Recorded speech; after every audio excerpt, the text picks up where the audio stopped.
got so motherfucking design on right now. Bring it down, bring it down, bring it down. I got 3 old thoughts to walk. Halo teman-teman semuanya, Assalamualaikum warahmatullahi wabarakatuh. Shalom, Om Swastiastu, Namo Buddhaya, salam kebajikan, salam sejahtera bagi kita semua. Kembali lagi bersama saya Muhammad Ali Murtado. Saya merupakan mahasiswa aktif Universitas Trunojoyo Madura yang saat ini mengambil program studi akuntansi angkatan 2023 Fakultas Ekonomi dan Bisnis. Saya dari kelas C dengan NIM 2302211000106.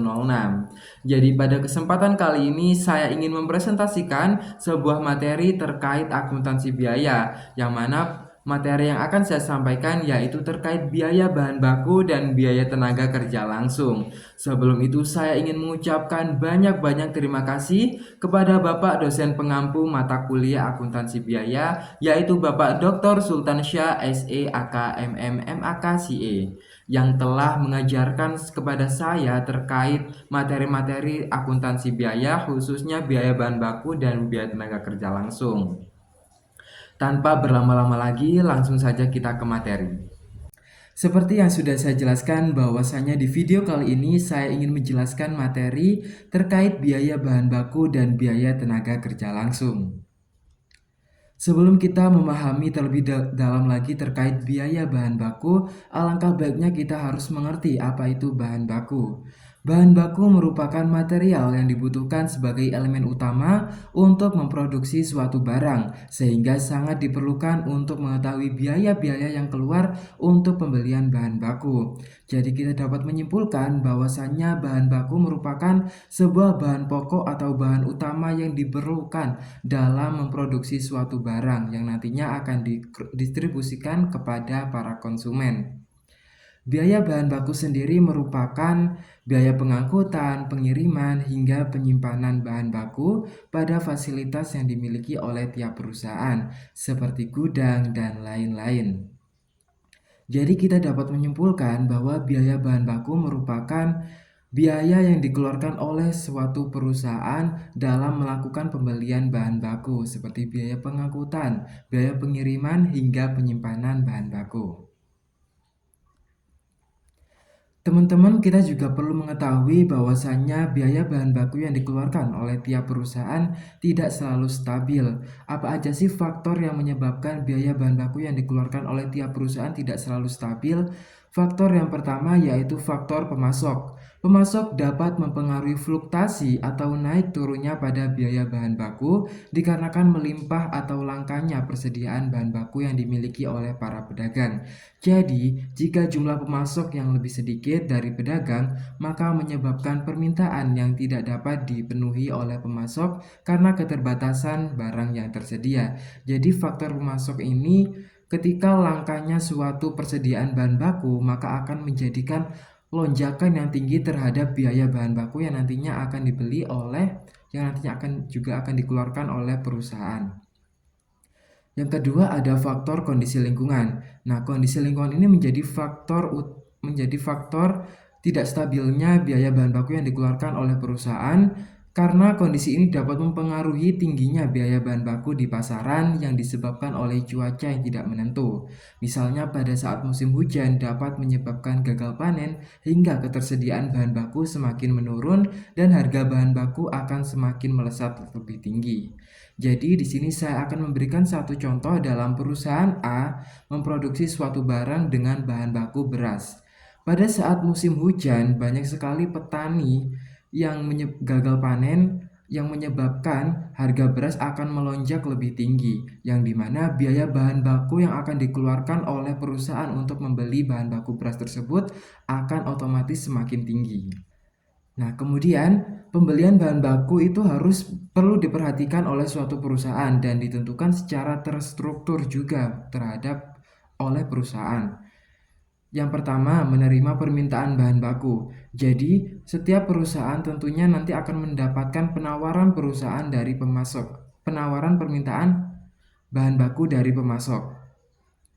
Yang kedua, melakukan identifikasi. Jadi, setiap perusahaan harus melakukan identifikasi. terhadap bahan baku yang nantinya akan ia beli untuk menjamin kualitas dari produk yang nantinya akan dihasilkan oleh setiap perusahaan. Nah, identifikasi ini sangatlah penting guna menjamin mutu dari produk yang nantinya akan dihasilkan. Kemudian yang ketiga itu ada melakukan pemesanan bahan baku. Nah, ketika selesai melakukan identifikasi terhadap bahan baku dan jika bahan baku tersebut sesuai dengan standar yang diberlakukan oleh perusahaan, maka perusahaan akan melakukan pemesanan terhadap bahan baku kepada pemasok. Kemudian yang keempat, ada menyusun laporan pembelian bahan baku. Penyusunan laporan pembelian ini sangatlah berguna untuk laporan keuangan seorang akuntan atau sangat berguna untuk perusahaan. Kemudian yang terakhir ada pembayaran tagihan pembelian bahan baku. Setelah melakukan pemesanan pada bahan baku, kemudian menyusun laporan pembelian bahan baku, tentu perusahaan harus menyiapkan pembayaran untuk tagihan pembelian bahan baku yang nantinya akan ditagih oleh pemasok. Nah, itulah materi-materi terkait biaya bahan baku. Kemudian yang selanjutnya kita juga perlu mengenal rumus biaya bahan baku untuk memudahkan perhitungan kita dalam menentukan biaya bahan baku. Nah, rumus dari biaya bahan baku tersebut adalah saldo awal bahan baku ditambah pembelian bahan baku dikurangi saldo akhir bahan. Di sini terdapat contoh perhitungan biaya bahan baku. Diketahui dalam perusahaan XYZ memiliki persediaan awal bahan baku sejumlah 25 juta. Kemudian membeli bahan baku lagi senilai 45 juta, dapat ditentukan nilai akhir penjualan produk sebesar 20 juta. Maka tentukan biaya bahan baku dalam satu periode akuntansi. Perlu kita ketahui bersama teman-teman bahwasanya satu periode akuntansi adalah selama 1 tahun. Nah, kemudian kita bisa menjawab. Yang pertama kita diketahui nilai bahan baku tersebut adalah 25 juta. Kemudian pembelian bahan baku tertera senilai 45 juta. Kemudian bahan baku akhirnya tertera senilai 20 juta. Kemudian yang ditanya tadi kan untuk menentukan biaya bahan baku dalam satu periode akuntansi. Nah, kita dapat memasukkan rumus yang tadi saya jelaskan di awal bahwa rumusnya adalah saldo awal bahan baku ditambah pembelian bahan baku dikurangi saldo akhir bahan baku. Kita masukkan nominalnya 25 juta ditambah 45 juta dikurangi 20 juta. 25 juta ditambah 45 juta senilai 70 juta dikurangi 20 juta sama dengan 50 juta. Jadi dapat disimpulkan bahwa biaya bahan baku yang nantinya akan dikeluarkan oleh perusahaan dalam satu periode akuntansi itu senilai 50 juta. Baik teman-teman, saya harap dengan penjelasan saya terkait biaya bahan baku teman-teman bisa menyimaknya dengan baik. Sebelum kita lanjut kepada biaya tenaga kerja langsung. Nah, kemudian kita lanjut kepada biaya tenaga kerja langsung atau kita biasa sebut sebagai BTKL. Nah, perlu kita ketahui bersama tentang pengertian apa itu biaya tenaga kerja langsung. Biaya tenaga kerja langsung merupakan pengeluaran suatu perusahaan yang tidak dapat diabaikan dalam manajemen sumber daya manusia atau SDM dan keuangan dalam sebuah perusahaan. Biaya tenaga kerja langsung ini merujuk pada biaya-biaya yang dikeluarkan yang ada kaitannya dengan pekerjaan karyawan pada perusahaan. Jadi dapat disimpulkan bersama bahwasanya biaya tenaga kerja langsung ini biaya-biaya yang dikeluarkan oleh perusahaan dalam dalam kaitannya dengan sumber daya manusia seperti menggaji karyawan dan lain sebagainya. Kemudian elemen-elemen terhadap biaya tenaga kerja langsung. Yang pertama ada gaji atau upah, yang kedua ada tunjangan karyawan, yang ketiga ada biaya asuransi karyawan. Kita akan ulas satu persatu. Yang pertama ada gaji atau upah. Elemen ini merupakan suatu biaya utama yang dikeluarkan dari biaya tenaga kerja langsung. Karena biaya gaji atau upah ini, karyawan dapat dikatakan biaya kunci dalam keberlangsungan produksi. Seperti yang kita ketahui bersama bahwasannya di Indonesia sendiri tentunya karyawan-karyawan sangat memerlukan adanya gaji atau upah dalam melakukan kegiatan-kegiatan yang berkaitan dengan suatu perusahaan. atau suatu pekerjaan. Nah, kemudian yang kedua yaitu tunjangan karyawan. Jadi setiap perusahaan tentunya harus menyediakan tunjangan karyawan. Tunjangan ini juga memiliki beberapa jenis, yaitu tunjangan hari raya, tunjangan makan, tunjangan transportasi, dan sebagainya. Jadi jadi suatu perusahaan itu harus menyediakan tunjangan-tunjangan karyawan. Karena tunjangan karyawan ini sangatlah berguna untuk kemakmuran dari suatu karyawan tersebut. Baik, kemudian yang terakhir ada biaya asuransi karyawan. Asuransi yang diberikan kepada karyawan sangatlah penting guna kepercayaan karyawan kepada perusahaan. Jadi ketika nantinya karyawan mendapatkan biaya asuransi dari perusahaan, maka karyawan ini akan lebih percaya terhadap perusahaan ketika menjalankan pekerjaannya. Biaya yang dikeluarkan oleh perusahaan ini menjamin kesehatan dan keselamatan kerja para karyawan-karyawannya. Kemudian, kita juga perlu mengetahui perhitungan dari biaya tenaga kerja langsung ini. Nah, rumus biaya tenaga kerja langsung ini dibedakan menjadi dua. Yang pertama, biaya tenaga kerja langsung dan biaya tenaga kerja langsung per unitnya. Nah, kemudian biaya tenaga kerja langsung ini rumusnya upah per jam dikali lama waktu pekerjaan. Kemudian yang kedua, rumus biaya tenaga kerja langsung per unit. Itu rumusnya upah per unit dikali jumlah unit yang diproduksi. Untuk lebih memahami terkait rumus perhitungan biaya tenaga kerja langsung ini, kita langsung coba pada contoh soal berikut ini. Perusahaan ABC memproduksi minuman herbal yang akan didistribusikan ke toko-toko terdekat. Perusahaan tersebut memperkerjakan dua orang karyawan yaitu Dina dan Ella. Dina dibayar berdasarkan berapa jumlah botol yang telah diproduksi, sedangkan Ella dibayar setiap jam. Ella bertugas sebagai pengemasan produk. Upah per botol minuman herbal adalah 1.000, sedangkan upah per jam yang diberikan oleh perusahaan sebesar 12.000. Dalam satu hari, Dina berhasil memproduksi 400 botol minuman herbal dan Ella berhasil selama 10 jam dalam 1 kali 24 jam. Nah, jawabannya tinggal kita masukkan rumus yang sudah saya jelaskan barusan. Tentang yang pertama biaya tenaga kerja langsung per piece. Itu upah per unit dikali jumlah unit yang diproduksi. Kemudian kita tadi sudah diketahui bahwasannya upah per unitnya itu sebesar 1.000, kemudian unit yang diproduksi sebanyak 400. Tinggal kita kali, maka dari itu kita dapat menyimpulkan bahwa biaya tenaga kerja langsung per unitnya itu sebesar 400.000. Nah, kemudian untuk yang kedua, biaya tenaga kerja langsung tiap jam. Upah per jam dikali lama waktu pekerjaan. Seperti yang sudah diketahui di soal bahwasannya upah per jamnya sebesar 12.000 dikali lama waktu pekerjaannya selama 10 jam. Jadi 12.000 dikali 10.000 dapat kita ketahui bahwa biaya tenaga kerja langsung tiap satu hari atau 1 kali 24 jam sebesar 120.000.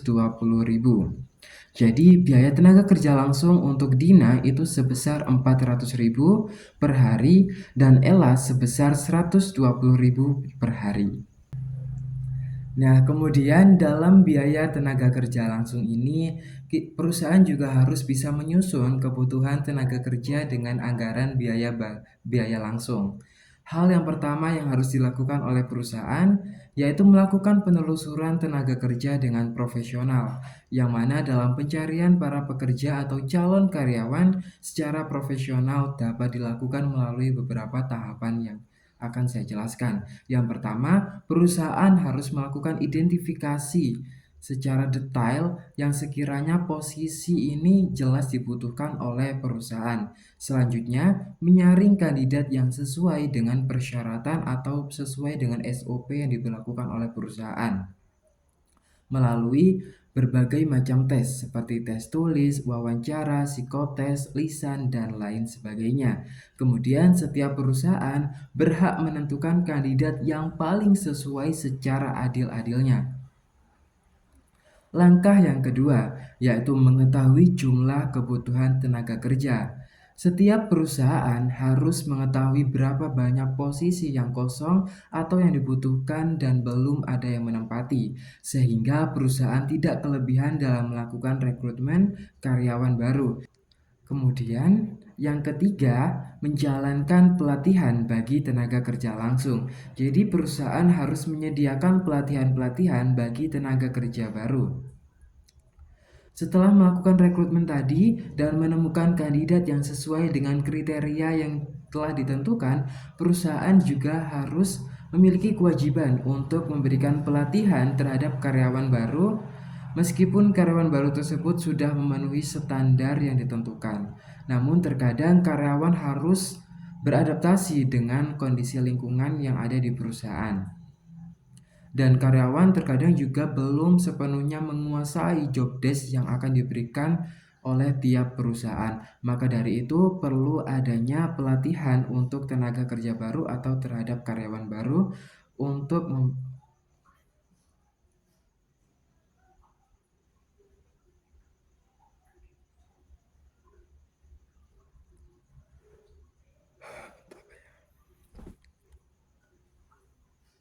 Yang ketiga, menjalankan pelatihan bagi tenaga kerja baru. Jadi setelah melakukan rekrutmen dan menemukan kandidat yang sesuai dengan kriteria yang telah ditentukan oleh perusahaan, perusahaan juga masih memiliki suatu kewajiban untuk memberikan pelatihan terhadap karyawan baru. Meskipun karyawan tersebut sudah memenuhi standar yang telah ditentukan oleh perusahaan. Namun, terkadang karyawan memerlukan adanya adaptasi terhadap lingkungan dalam suatu perusahaan dan terkadang karyawan juga masih belum sepenuhnya menguasai job desk yang nantinya akan diberikan oleh setiap perusahaan. Jadi, adanya pelatihan bagi tenaga kerja baru ini sangatlah perlu untuk dilakukan kepada tenaga kerja baru untuk memaksimalkan kerjanya di masa yang akan datang. Yang selanjutnya, keempat, terdapat menetapkan besarnya gaji dan upah pada karyawan. Penetapan besarnya gaji pada karyawan sangatlah penting untuk dilakukan secara transparansi agar terhindar dari kecurangan atau fraud yang dilakukan oleh suatu perusahaan. Jadi penetapan besarnya gaji pada karyawan ini biasanya dilakukan secara dengan kedua belah pihak atau dengan kesepakatan kedua belah pihak di awal pada saat interview atau wawancara. Jadi penetapan besarnya gaji pada karyawan ini sangatlah penting untuk dilakukan secara transparansi guna menghindari adanya fraud dalam perusahaan. Yang terakhir, terdapat mengawasi serta mengevaluasi kinerja setiap divisi perusahaan. Jadi pihak internal perusahaan harus melakukan pengawasan serta mengevaluasi kinerja karyawan perusahaan untuk meningkatkan produktivitas kinerja karyawan.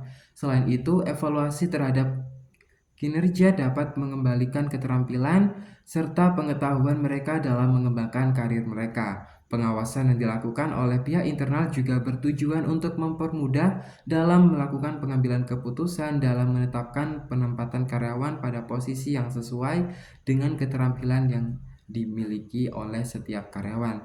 Jadi, gunanya evaluasi kinerja setiap perusahaan ini sangatlah penting untuk perusahaan agar pihak internal atau pihak manajer dapat mempermudah dalam mengambil keputusan untuk menetapkan penempatan karyawan pada posisi yang sesuai dengan keterampilan yang mereka miliki. Nah, mungkin itu saja penjelasan dari saya terkait biaya bahan baku dan biaya tenaga kerja langsung. Dan harapan saya teman-teman yang menonton video ini dapat menyimak dan memahami terkait materi biaya bahan baku dan biaya tenaga kerja langsung.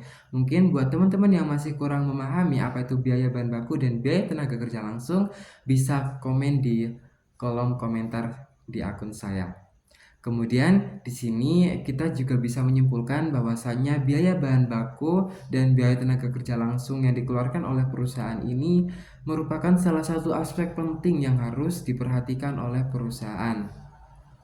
Karena peran biaya ini dapat menganalisis kondisi keuangan suatu perusahaan guna menentukan laba atau ruginya suatu perusahaan dalam merincikan anggaran untuk masa periode selanjutnya. Jadi biaya-biaya tentang biaya bahan baku, biaya tenaga kerja langsung ini sangatlah diperlukan untuk menentukan atau merincikan anggaran di masa periode selanjutnya. Mungkin itu saja penjelasan dari saya, kurang lebihnya mohon maaf apabila ada salah kata maupun perbuatan dari saya. Mohon dimaafkan. Akhir kata dari saya, wassalamualaikum warahmatullahi wabarakatuh.